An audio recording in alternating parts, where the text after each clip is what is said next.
siempre. ¿Cuánto podemos decir amén? Hoy continuamos nuestro estudio. Dios lo bendiga.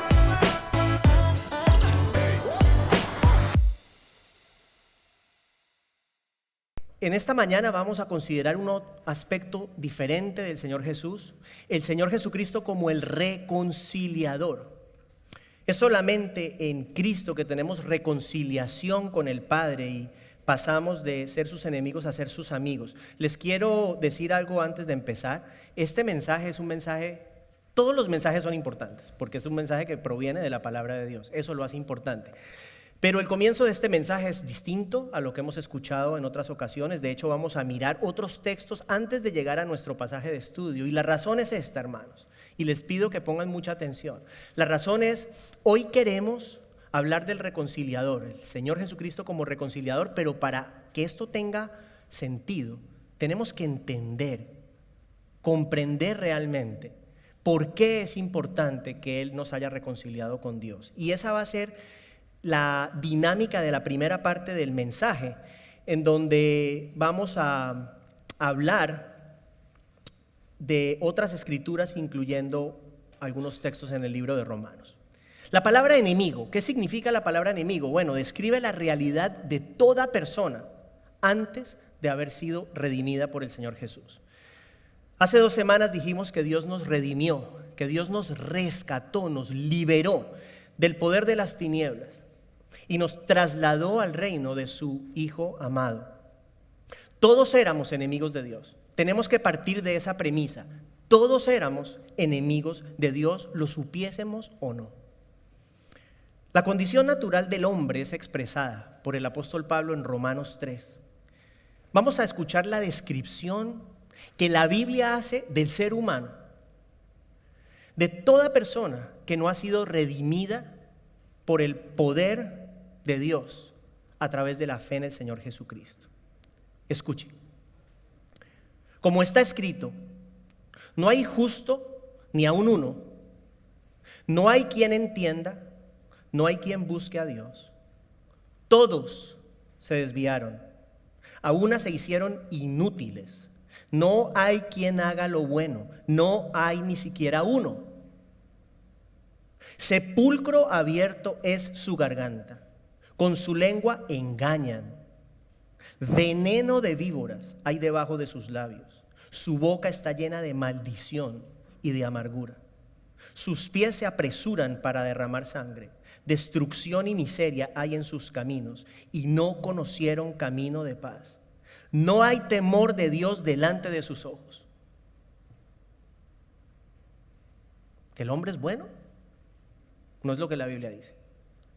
Son palabras fuertes. Más adelante en el verso 23 Pablo presenta el efecto que la condición natural del hombre tiene en su relación con Dios. Por cuanto todos pecaron, están destituidos de la gloria de Dios.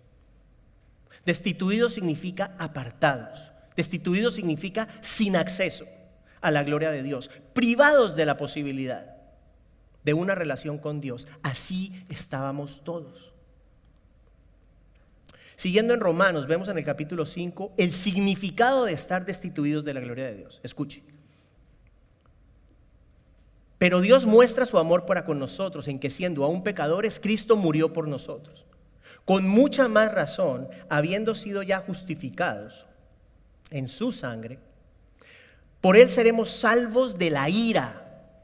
Porque si siendo enemigos fuimos reconciliados con Dios por la muerte de su Hijo, mucho más estando reconciliados seremos salvos por su vida. Nos salva de la ira y éramos enemigos. Estar destituidos de la gloria de Dios nos hace sus enemigos y los recipientes de su ira. Esta introducción, como les dije, tiene como objetivo llevarnos a comprender las implicaciones que tienen el ser enemigo de Dios. Si Cristo nos provee reconciliación, es importante entender qué significado tiene ese beneficio de la reconciliación. Hemos visto que el hombre está destituido de la gloria de Dios, es su enemigo y es recipiente de su ira. La pregunta es: ¿cómo se manifiesta la ira de Dios en la vida del hombre? Exactamente de qué nos exime el Señor Jesucristo a través de su reconciliación. El libro de Apocalipsis nos muestra el resultado final de no estar reconciliados con el Padre. En su visión del juicio del trono blanco, el apóstol Juan describe la escena futura en la que toda persona, escuche, toda persona no redimida por la sangre de Cristo tomará parte. Apocalipsis 20, versos 11 al 15. Vi un gran trono blanco y al que estaba sentado en él, de delante del cual huyeron la tierra y el cielo, y ningún lugar se halló ya para ellos. Y vi los muertos, grandes y pequeños, de pie ante Dios. Los libros fueron abiertos, y otro libro fue abierto, el cual es el libro de la vida. Y fueron juzgados los muertos por las cosas que estaban escritas en los libros, según sus obras. El mar entregó los muertos que había en él, y la muerte y el Hades entregaron los muertos que había en ellos, y fueron juzgados cada uno según sus obras. La muerte y el Hades fueron lanzados al lago de fuego. Esta es la muerte segunda. El que no se halló inscrito en el libro de la vida fue lanzado al lago de fuego. Palabra de Dios.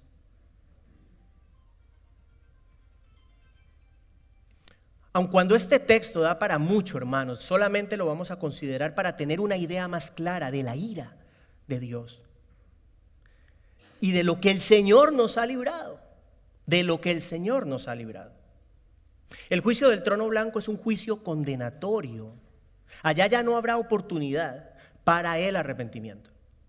El creyente en Cristo tiene su nombre escrito en el libro de la vida, pero según el verso 15 de lo que acabamos de leer, el que no se halló inscrito en el libro de la vida fue lanzado al lago de fuego y experimenta lo que la Biblia llama la muerte segunda.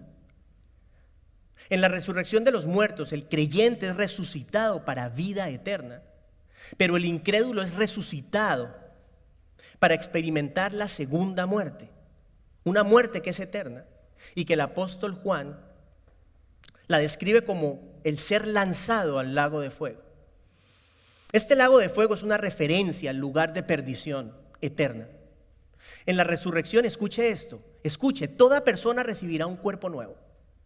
El creyente recibirá un cuerpo glorificado en semejanza al cuerpo de Cristo, un cuerpo que podrá experimentar la eternidad en la presencia de Dios. Pero el incrédulo también recibirá un cuerpo nuevo. El problema es que ese cuerpo tampoco va a poder morir. Y cuando hay sufrimiento, la muerte es el escape. No va a haber escape.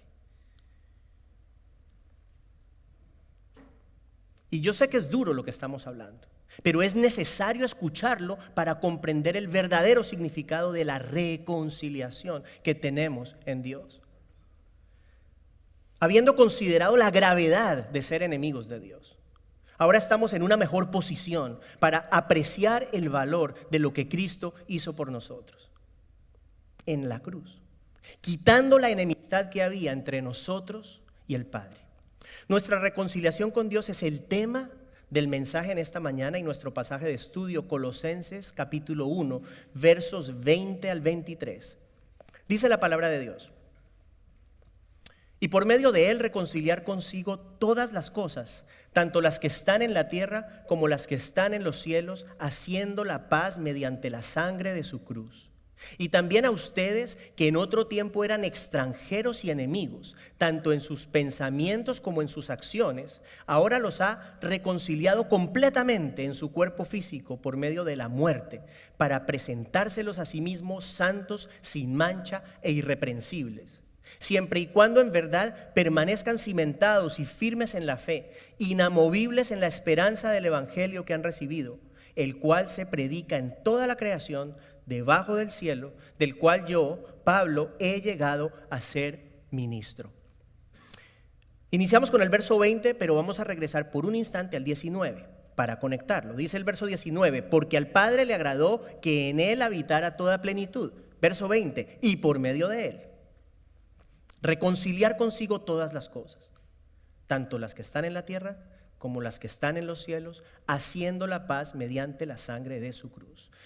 Al Padre agradó no solamente que todos sus atributos tuvieran residencia permanente en la persona de Cristo, pero quiso también reconciliar a través de Cristo todas las cosas.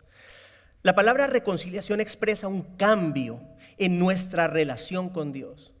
Recuerden ustedes que los falsos maestros de Colosas negaban la suficiencia de Cristo. Por ende, para ellos Cristo no era suficiente para que el hombre pudiese ser reconciliado con Dios. No era posible que a través de Jesús el hombre pudiese ser reconciliado, pero el apóstol Pablo responde haciendo un énfasis que en el español no podemos detectar. El apóstol utiliza en este verso la palabra griega katalazo, que significa reconciliar. Pero le añade una preposición, un recurso gramatical, la palabra o la preposición apo. Apo katalazo implica una reconciliación plena, una reconciliación absoluta, una reconciliación total. Pablo refuta nuevamente la falsa enseñanza, argumentando que en Cristo el hombre es plenamente reconciliado con Dios. Cristo es más que suficiente para brindarnos reconciliación con el Padre. Continúa el verso 20 diciendo que dicha reconciliación involucra todas las cosas, tanto las que están en la tierra como las que están en los cielos. Aquí debemos tener mucho cuidado. Concluir que toda persona será reconciliada con Dios es simplemente una idea equivocada, es una idea que es perfectamente contradictoria con todo lo que dice la Escritura. El universalismo es la creencia de que la salvación se encuentra en todas las creencias religiosas. Si todas las cosas en nuestro verso incluye a toda persona, entonces la salvación sería universal. Y pasajes como el que acabamos de leer del juicio del trono blanco no tendrían absolutamente ningún sentido. Sabemos que no toda persona va a ser salva. El mismo Señor Jesús dijo, entren por la puerta por la puerta estrecha. Jesucristo dijo que muchos entran por la puerta ancha que conduce al camino espacioso que lleva a la perdición. Muchos. La pregunta es, ¿en qué sentido entonces Cristo reconcilia todas las cosas? En el sentido de que su efecto reconciliador, escuche, tiene trascendencia cósmica. ¿Qué quiero decir con esto? Toda la creación, el universo entero sufre las consecuencias de la caída del hombre en el jardín del Edén. La desobediencia de los dos primeros seres humanos introdujo el pecado y sus efectos no los sentimos solamente nosotros, los siente y los experimenta y los sufre la creación. Todo el universo está sujeto a la muerte. Las personas, los animales, las plantas, las estrellas, los planetas, todo está en proceso de morir. Sin embargo, el Señor Jesucristo reconciliará a la creación liberándola de la corrupción del pecado. Leemos en Romanos 8:28 que la creación misma será libertada de la esclavitud de corrupción a la libertad gloriosa de los hijos de Dios. En ese sentido, Jesucristo reconcilia todas las cosas. No solamente redime al hombre dando vida eterna a todo aquel que en él cree, pero la creación experimentará también el efecto de esa extensa reconciliación que tenemos en el Señor Jesucristo. Esa reconciliación que solamente Él puede proveer. Ustedes saben que el libro de Apocalipsis nos enseña que viene un reino de 1000 años aquí en la tierra. Y esa época va a ser una época muy interesante. Va a ser una época interesante porque previo a eso fue lo que se conoce como la tribulación y luego la gran tribulación. Tribulación, 3 años y medio de cosas muy fuertes, pero la gran tribulación, los siguientes 3 años y medio, que son absolutamente terribles. Y la tierra, el planeta, sufre grandemente la ira de Dios. Pero ¿qué pasa? El Señor Jesucristo viene y va a reinar 1000 años en esta tierra, y escuche el tipo de creación que vamos a tener en ese entonces. Isaías 65, 25. Mira lo que dice: el lobo y el cordero pastarán juntos, y el león como el buey comerá paja, y para la serpiente el polvo será su alimento. No harán mal ni dañarán en todo mi santo monte, dice el Señor. Los leones se comen a sus crías en esta creación. Isaías 11:8 dice: el niño de pecho jugará junto a la cueva de la cobra, y el niño destetado extenderá su mano sobre la guarida de la víbora. Estas palabras revelan una creación que funciona de manera muy distinta a esta. Y aun cuando la creación experimentará estos cambios, la reconciliación definitiva de la creación ocurre en el momento cuando este universo que usted conoce deja de existir y damos paso al cielo nuevo y la tierra nueva, en donde viviremos eternamente. Ahí la creación habrá sido completamente redimida, completamente transformada, completamente liberada del poder del pecado. Final del verso 20 revela que dicha reconciliación es lograda mediante la sangre de su cruz. El sacrificio de Cristo fue absolutamente necesario para que la reconciliación del hombre y de la creación con Dios fuera posible. Sin la sangre de Cristo no hay reconciliación. Sin Cristo no hay esperanza. Y el único futuro para el hombre y para la creación es la muerte. Entramos en el verso 21. Dice: y también a ustedes, que en otro tiempo eran extranjeros y enemigos, tanto en sus pensamientos como en sus acciones, ahora los ha reconciliado completamente. El apóstol Pablo pasa de considerar una reconciliación a nivel cósmico y ahora se enfoca en lo que significa la reconciliación en los creyentes de Colosas y por consiguiente en nosotros también. En otro tiempo dice, ¿qué significa en otro tiempo? Antes de creer en el Señor Jesús. En otro tiempo, antes de creer en Jesucristo, los creyentes de Colosas eran extranjeros y enemigos, tanto en sus pensamientos como en sus acciones. Extranjeros. ¿Por qué extranjeros? Porque estaban separados del dador de la vida. Eran ajenos a sus promesas. Escuche lo que dice Efesios 2. Pablo se dirige a los gentiles diciéndoles esto: en aquel tiempo, antes de que ustedes estuviesen en Cristo, en aquel tiempo ustedes estaban sin Cristo, vivían alejados de la ciudadanía de Israel y eran ajenos a los pactos de la promesa. Escuche, vivían en este mundo sin Dios y sin esperanza. Es la misma situación que los creyentes de Colosas y en su defecto nosotros como creyentes hemos experimentado. Cuando usted y yo no conocíamos a Cristo, estábamos sin Dios y sin esperanza. Que sea esa la verdad que nos motive a alcanzar a esta gente que vive alrededor de esta iglesia. Están sin Dios y sin esperanza. Miles de personas allá afuera. Miles de personas. Pablo dice que los colosenses habían sido no solo extranjeros, pero también eran enemigos. Esta palabra tiene la connotación de una actitud de odio hacia Dios, odio hacia el Señor. Los colosenses, antes de poner su fe en Cristo, habían sido enemigos de Dios, amando su pecado y despreciando al Salvador. Mira lo que dice el apóstol Juan con respecto al desprecio del Señor Jesucristo en Juan 3:10. Dice: la luz vino al mundo y los hombres, escuche, amaron más las tinieblas que la luz. Eso es despreciar a Cristo. Amar nuestro pecado y valorar la oscuridad por encima de la luz de Cristo, eso es despreciar al Señor Jesús. Y eso es lo que usted y yo hicimos antes de conocer al Señor. Los colosenses mostraban su enemistad con Dios tanto en sus pensamientos, pero también en sus acciones.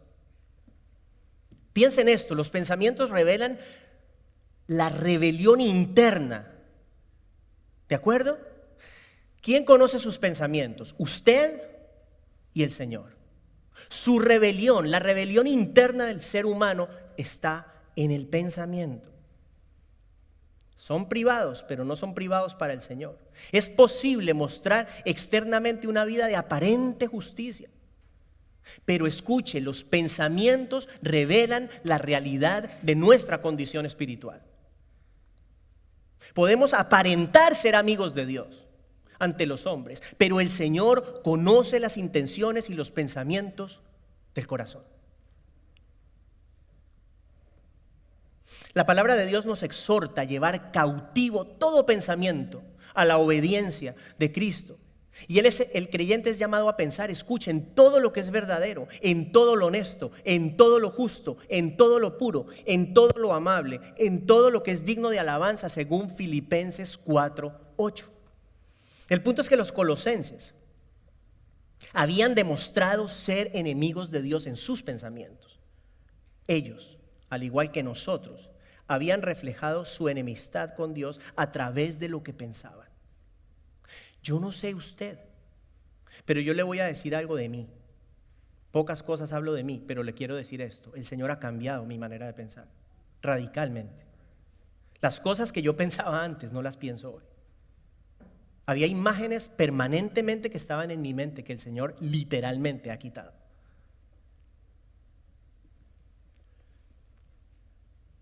Continuando con el verso, Pablo indica que no solo en los pensamientos se había manifestado esa pasada realidad espiritual de los colosenses, pero también en sus acciones. Las acciones son la manifestación externa, el pensamiento es interno, las acciones son la manifestación externa de esa rebelión del hombre hacia Dios. Algunas personas esconden su realidad detrás de buenas acciones. Pero tarde o temprano esa rebelión interna de los pensamientos se traduce en acción.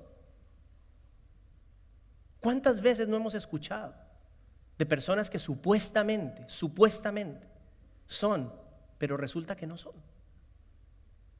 Porque explota algo, porque sale a la luz la verdadera vida, porque sale a la luz lo que realmente había en sus corazones.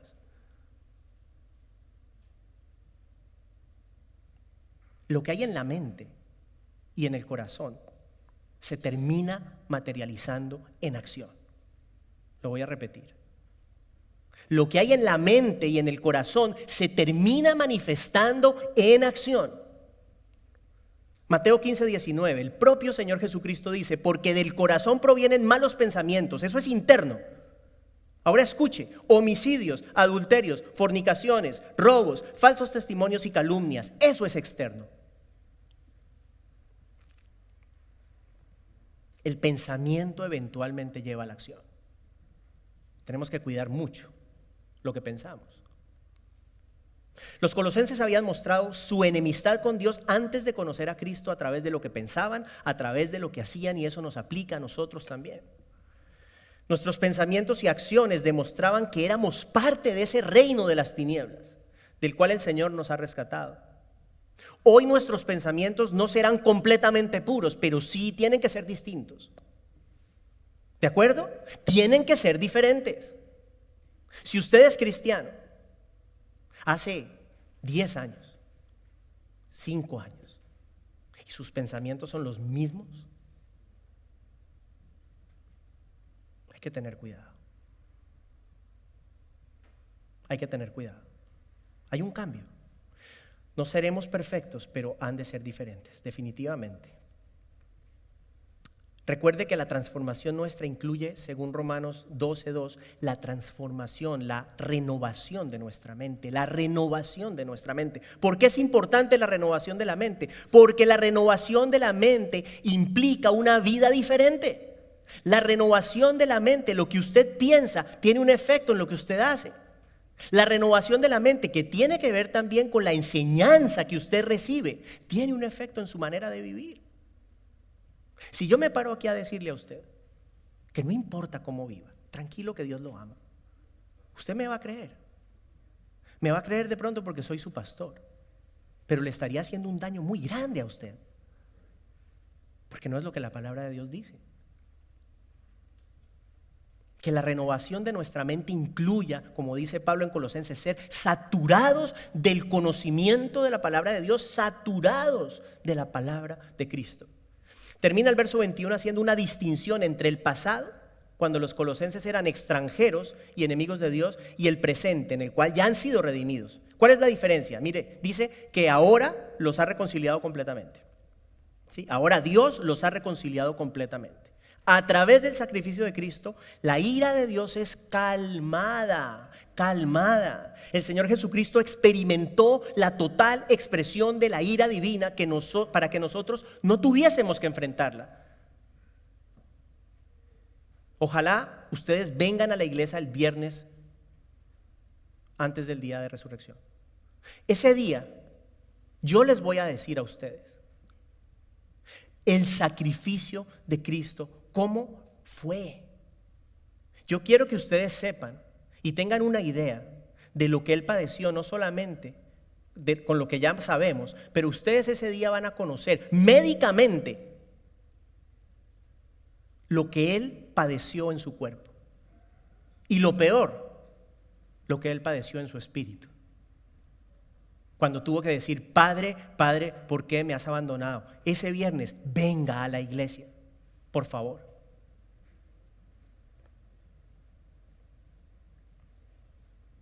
Verso 22. En el verso 22 vemos el medio a través del cual el Señor brinda la reconciliación, así como el propósito de dicha reconciliación. Muy importante, hermano, ponga atención. Cristo reconcilia a los creyentes, dice, en su cuerpo físico por medio de la muerte, para presentárselos a sí mismo santos, sin mancha e irreprensibles. Recuerden ustedes que los falsos maestros negaban la suficiencia de Cristo y negaban la humanidad de Cristo. ¿Se acuerdan que hablamos de eso? Que decían que era una irradiación de Dios, pero no era humano, no tenía un cuerpo físico. Ellos argumentaban que esa reconciliación entre el hombre y Dios era posible solamente a través de medios espirituales, de seres angélicos, no a través de un hombre. Pablo refuta nuevamente esta idea, clarificando que no solo Cristo es suficiente para reconciliar de manera completa al hombre con Dios, pero que lo hizo a través de su cuerpo físico, y lo aclara, de su cuerpo físico. A través de su cuerpo de carne y hueso, que padeció hasta la muerte, para que usted y yo pudiésemos ser reconciliados con el Padre. La sangre de Cristo, el sacrificio de Cristo, es el medio a través del cual obtenemos este maravilloso regalo de la reconciliación. Veamos ahora el propósito, el objetivo de nuestra reconciliación. ¿Para qué el Señor nos reconcilia? O sea, si nos apegamos a doctrinas de nuestro día, el Señor nos reconcilia solamente porque está loco de ganas de estar con nosotros, porque es que somos tan especiales. Pero ¿qué es lo que dice la Biblia? Nos reconcilia para presentarnos a nosotros, a Él mismo, santos, sin mancha e irreprensibles. El Señor nos reconcilia para su gloria. Entienda eso, hermano. El Señor nos reconcilia por Él y para Él. Sí nos ama, no estoy diciendo que Dios no nos ama, claro que nos ama. Pero la razón de nuestra reconciliación es su gloria, no la nuestra. El texto dice que somos reconciliados para ser presentados santos delante de Él. ¿En qué sentido el creyente es santo? Hemos hablado de esto. Varias connotaciones, uno de ellos, aparte de aguantarse a Rick y a Leo, aparte de eso, aparte de eso, la connotación de ser apartados para Dios, ¿sí? Somos santos porque hemos sido apartados para Dios, dejamos de ser enemigos de Dios y somos apartados para Él. Ahora bien, hay otro sentido en el cual nosotros somos santos y tiene que ver con lo que sucede en el momento de nuestra salvación. Nosotros somos salvos y somos transformados progresivamente según la imagen de Cristo. Eso se llama la santificación. Por eso es que yo les digo, si sus pensamientos son los mismos hoy que hace 10 años, hay un problema. Si su vida es la misma hoy que hace 10 años, hay un problema. ¿Por qué? Porque la Biblia dice que usted tiene el Espíritu Santo de Dios viviendo dentro de usted y Él trabaja haciéndolo cada vez más como el Señor Jesús. En ese sentido, también hay un proceso, pero no seremos perfectos jamás en esta existencia. No llegamos allá en esta vida. ¿Y por qué les digo esto? Porque, ¿qué dice el verso? Presentarnos santos, pero después dice sin mancha e irreprensibles. Yo le hago esta pregunta. Levante la mano si usted es una persona sin mancha. ¿Usted sabe lo que significa sin mancha? ¿Qué es ser sin mancha? No hay ninguno sin mancha. Yo no estoy sin mancha. Usted no está sin mancha. Ese término sin mancha se utilizaba para hacer referencia a los animales sin defecto que eran presentados para sacrificarle al Señor. ¿En qué medida nosotros podemos decir que somos personas sin mancha? No puede estar relacionada con nuestra conducta. No puede. Repito, debemos definitivamente experimentar un cambio de vida, pero eso no nos lleva a ser sin mancha. O sea, que Pablo no puede estar hablando de una perfección en esta vida, porque sabemos que no llegamos a ella en esta vida, en esta existencia. La pregunta es entonces, ¿qué significa? ¿Qué significa que nosotros somos presentados sin mancha? Bueno, en el futuro, el día que usted dé su primera bocanada de aire, respire por primera vez en la presencia de Cristo, usted será perfecto. Será usted totalmente inmaculado y sin mancha. Ahora bien, esto que viene es apasionante, escúchelo.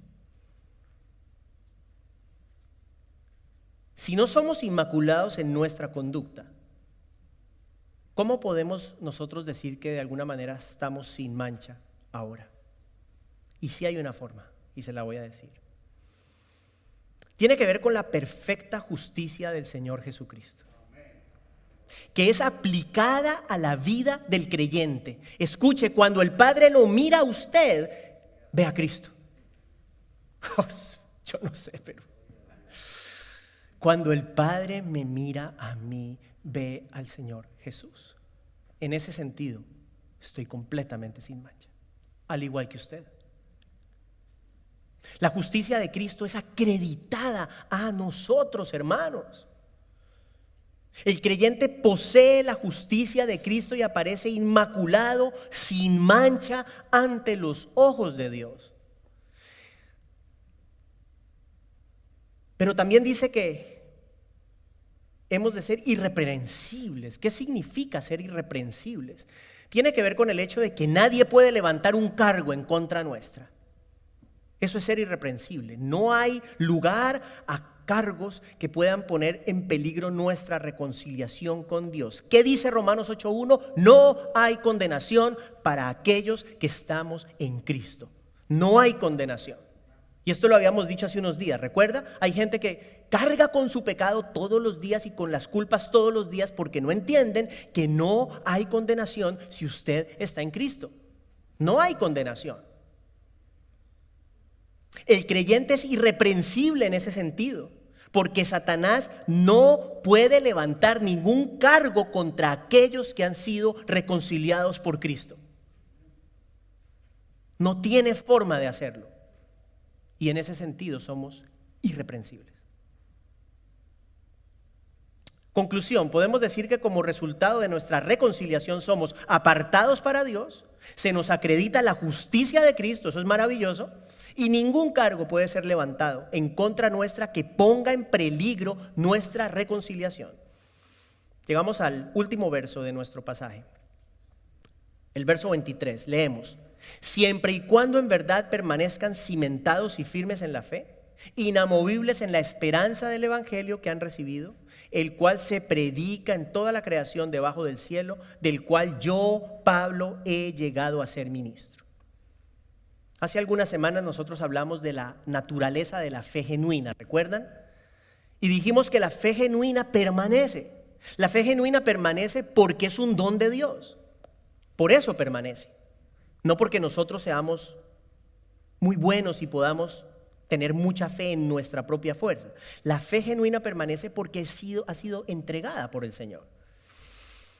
Hemos argumentado que por más que podamos pasar por diferentes dificultades, el verdadero creyente, o sea, el creyente que tiene, o la persona que tiene verdadera fe, jamás deja de creer.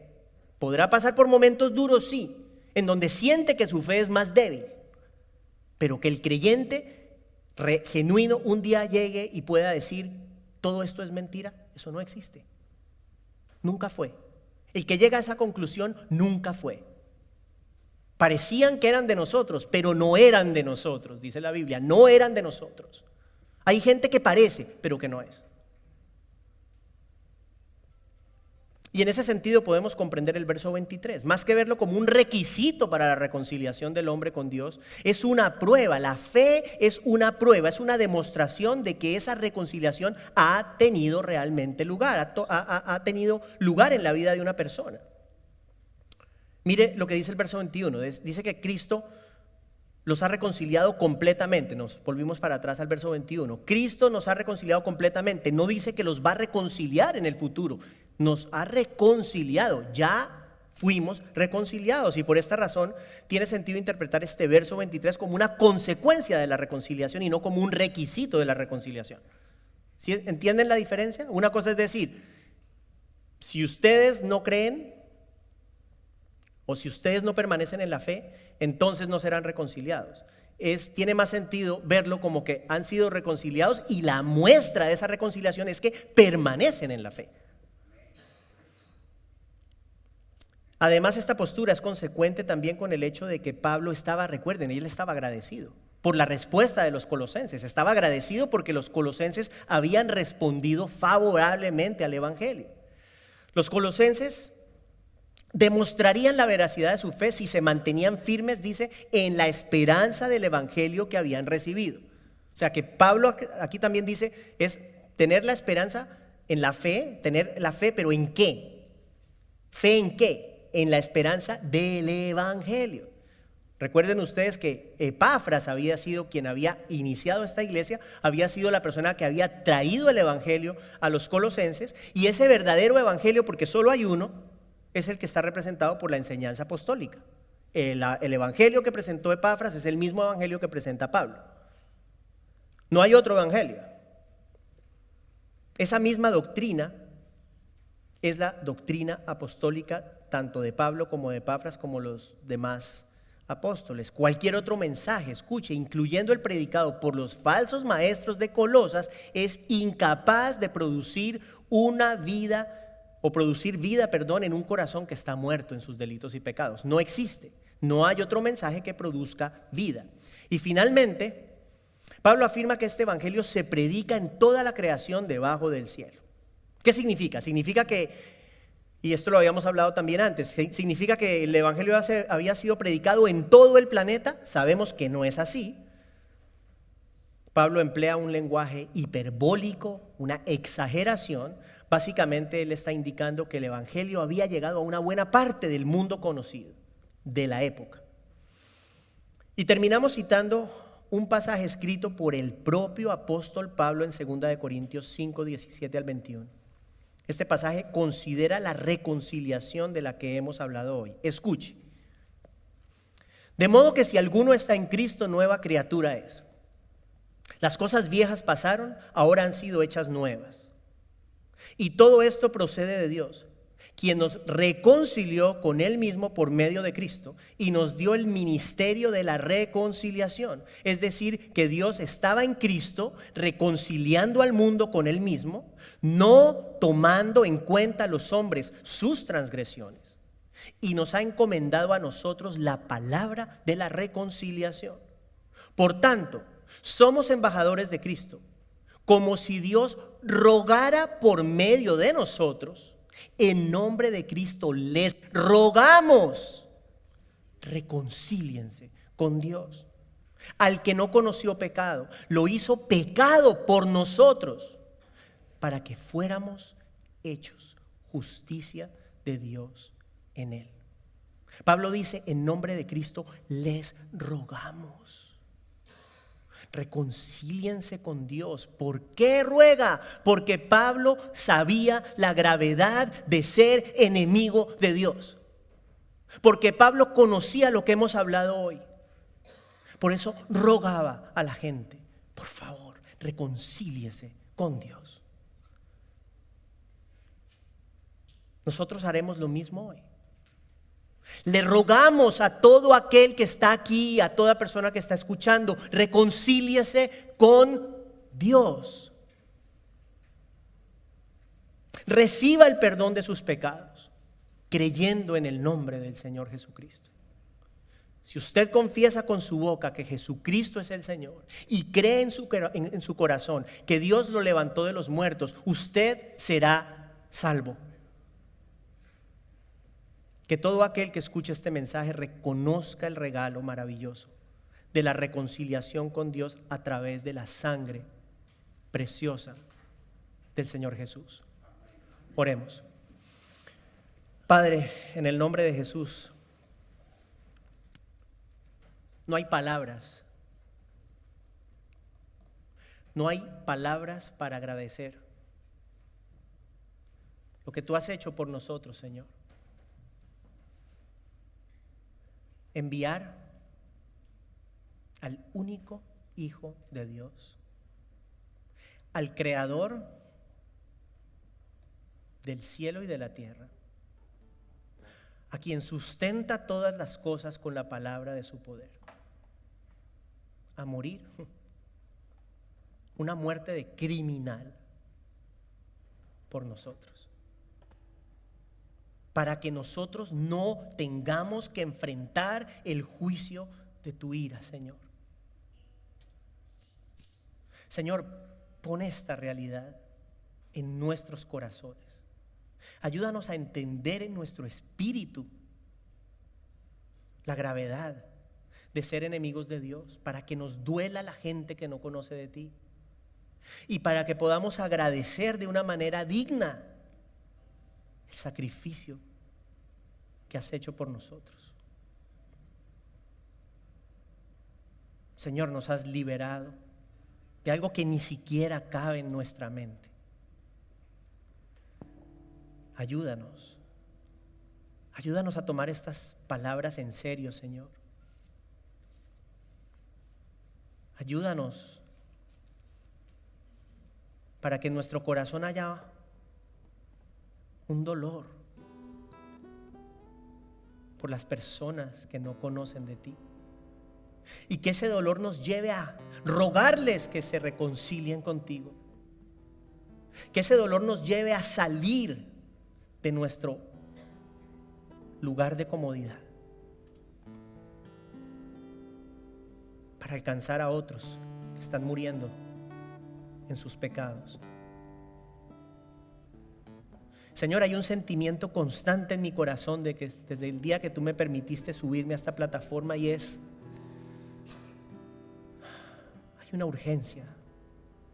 No podemos ser tibios. No podemos ser tibios. Ayúdanos, Señor. Pon en nuestro corazón la convicción de lo que hemos escuchado el día de hoy, y que esta verdad transforme nuestra forma de acercarnos a las demás personas y nuestra forma de acercarnos a ti. Te amamos, Señor, te bendecimos. En el nombre de Jesús. Amén.